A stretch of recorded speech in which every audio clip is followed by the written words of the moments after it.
বাংলাদেশ ব্যাংকের গভর্নর চট করে আপনি সরিয়ে দিলেন। আপনি সরাইতেই পারেন, কিন্তু তাকে যে সরাইলেন কি কারণে, কি বেসিক, কোন রিজন দিয়ে আপনি সরাইতে পারেন, ঠিক আছে ফাইন। যাকে আনছেন কোনো সন্দেহ নাই তার কোয়ালিফিকেশন সে কিছুই না, আমি তাও ধরে নিলাম যে সে আপনি আনতে পারেন, সে বুঝবে না বাংলাদেশ ব্যাংক, তাও আমি চ্যালেঞ্জ করছি না। উনি ব্যবসায়ী, ওনার মাথায় দুটো কাজ করবে। নাম্বার ওয়ান, উনি নিজে ব্যবসায়ী, ওনার মাথায় সবসময় ব্যবসায়ীদের পক্ষে ব্যাংকরে কীভাবে রাখবে, ব্যাংকের ব্যবসায়ীদের ক্ষেত্রে কিভাবে কি সুবিধাটা নিবে, এটা তার মাথায় ঘুরবে, হাজার চেষ্টা করলে সরবে না। সুতরাং এই ব্যবসায়ীকে আনা কনফ্লিক্ট অফ ইন্টারেস্ট, আপনার আনা ঠিক হয় নাই, নাম্বার ওয়ান।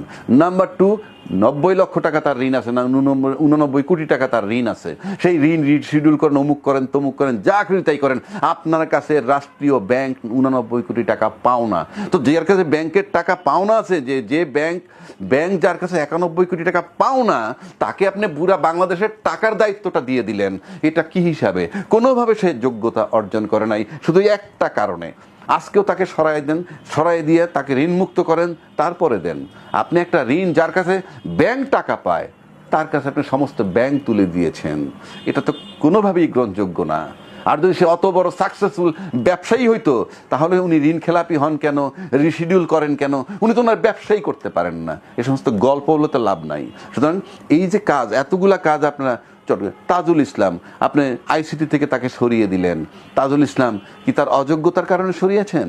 কই, সেই কথা তো আসে নাই, আপনি সরিয়ে দিলেন। কেন সরিয়ে দিলেন?